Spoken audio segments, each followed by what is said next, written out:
ninyo, etong si Kian, lagi po nila 'to si Kian. O sige, ano ba talaga ang balita kay Kian? Okay.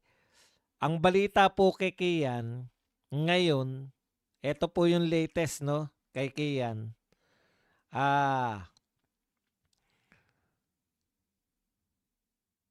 December 22, the Supreme Court of the Philippines upheld the murder conviction of the three Caloocan police officers. Yan, originally sentenced in 2018 for Kian's death.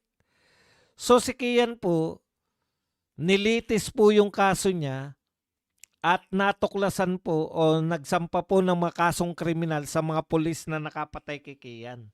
Solve na po yung case na yan eh. Inuulit-ulit po nila. EJK daw, EJK. May paglabag po ba doon sa ginawa kay Kian? Opo. Dapat bang pinatay si Kian? Hindi po. Dahil hindi naman siya nanlaban, 'di ba? Yan po yung justified, 'di ba? Justified ka kung nanlaban yung hinuhuli mo. Hindi naman po nanlaban. In fact, minor de edad. Nilitis po yan, nanalo po yung pamilya ni Kian sa kaso na yan. Hanggang ngayon po nananalo sila. So bakit po nila ibinibintang yan kay Pangulong Duterte?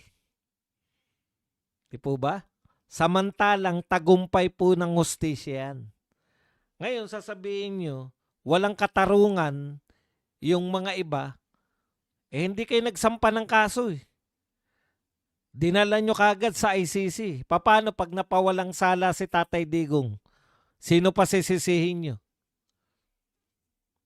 Paano pag pinalaya si Tatay Digong dahil sa katandaan? Sino sisisihin ninyo? Hindi naman kayo nagsasampa ng reklamo sa mga korte natin. Di ba? Kung nagsampa kayo ng reklamo katulad ni Kian at totoong biktima kayo, yung mga kaanak nyo, hindi nahuli sa bypass, hindi nahuli, hindi nanlaban, hindi involved sa droga.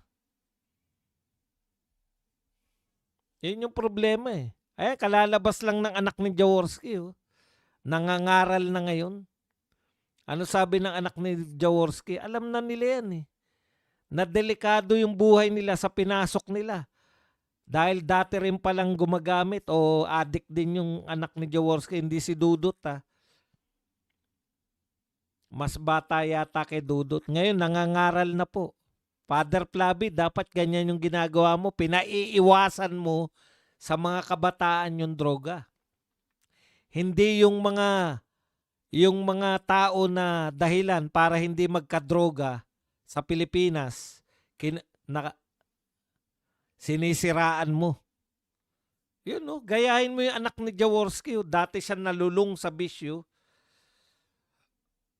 Ngayon nangangaral na siya ng reliyon o hindi, ano ba tawag dyan pag hindi reliyon? Nangangaral siya sa pamamagitan ng salita ng Diyos. Na umiwas yung mga kabataan sa droga dahil galing siya dun. Dapat yan yung ginagawa mo, Father Flavi. Dahil ikaw, dati kang drogista, mangaral ka sa mga kabataan na iwasan yung droga. Mangampanya ka na maging anti-drugs ka, naging pro-droga ka pa eh.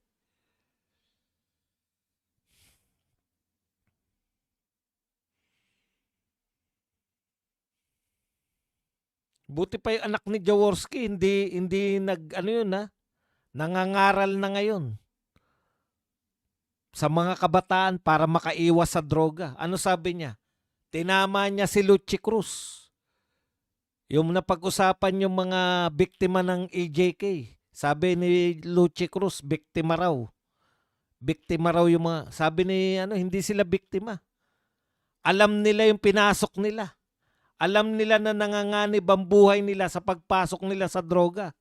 Either ikaw ay bawal eh. Hindi naman po tayo katulad ng ibang bansa na legal ang droga. Hindi po legal ang droga dito. Bawal po ang droga dito.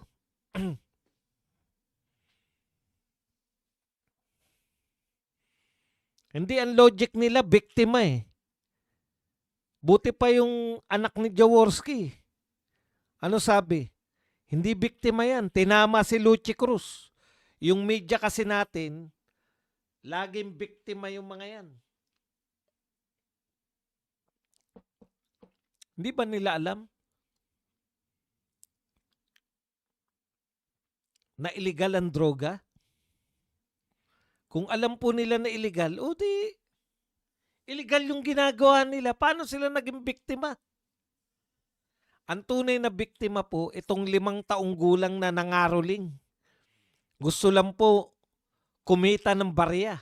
Dahil magpapasko, masarap po sa bata. Kumita ka ng barya. Naranasan ko rin po yan, mangaroling mag-isa. Para wala kang kahati.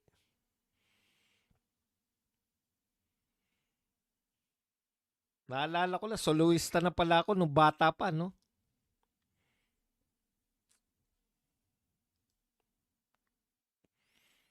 Pati pangangaroling ko, mag-isa lang ako eh. Wala pa naman, hindi pa naman ganong kalawak yung droga noon. Kaya safe pa. Ngayon, no, tignan nyo, wag na po nyong pagkarolingin yung mga anak ninyo. Lagana po ang drogista.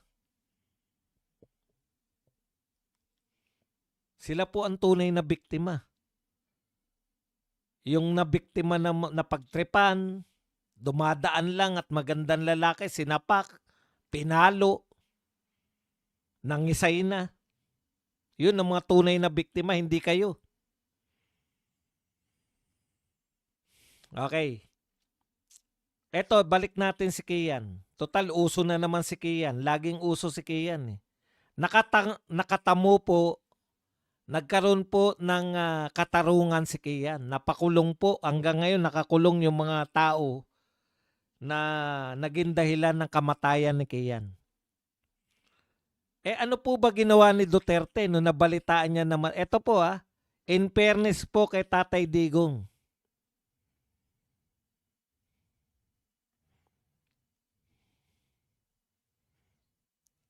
Ito po yung mga nangyari. During 2024 and 2025 legislative hearing, Duterte stated that while he accepts full legal responsibility for the general policies of his war on drugs, he does not accept responsibility for the specific killing of Kian de los Santos.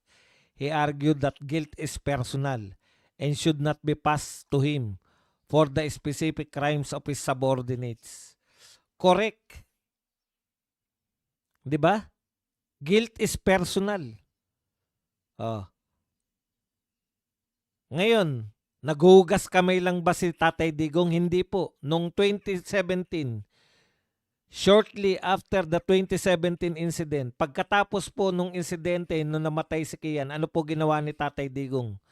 Duterte labeled the killing really bad and stated it was not in performance of duty. Yung pagpatay po kay Kian, hindi po yan kasama sa performance of duty. He met with Kian's parents in August 2017, promising them that there would be no cover-up and that those responsible would be held liable. Si Tatay Digong po kinausap yung mga magulang. Tanong ko rito sa mga dilawan, kakamping. Kasi parang kayong may kayong nakalutas no? Si Tatay Digong mismo pinuntahan yung mga magulang at nangako na walang cover-up na magaganap. Ano po nangyari? No pardon for convicted officers. Duterte repeatedly stated that while he would protect police officers who killed in line of duty, he would not pardon the 3 officers convicted of Kian's murder because their action constituted murder, not legitimate law enforcement. Hindi po pinatawad ni Tatay Digong. Hanggang ngayon po nakakulong po yung mga pumatay kay Kian.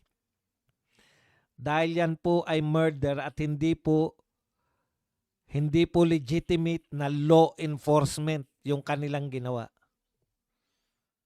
Kita nyo? Hindi po yan, kinundi na po yan ni Tatay Digong. May mali po dun. At dahil sila ay nagsampa ng reklamo, nakakuha sila ng katarungan sa korte natin. So pagbali-baliktarin man nila, si Kian po nakatamo ng katarungan, ano pa po patunay, hindi natin kinakailangan yung ICC dahil kung nagsampa lang po ng mga reklamo tong mga to at totoong biktima, ay pwedeng makakamit ng katarungan katulad ni Kian. Bakit ba hindi sila nagsampa ng kaso? Syempre, gustong palabasin ng mga to na hindi nakakakamit ng katarungan yung mga biktima ng EJKD umano. Sinadya nilang wag magsampa ng korte dito sa Pilipinas para palabasin nila na sa ICC sila magreklamo. Kita mo wala sila nireklamo dito. Yung nagreklamo na pamilya ni Kian, nakatamo ng katarungan. Sila ayaw nilang makatamo ng katarungan dahil gusto nila i-ICC talaga si Tatay Digong.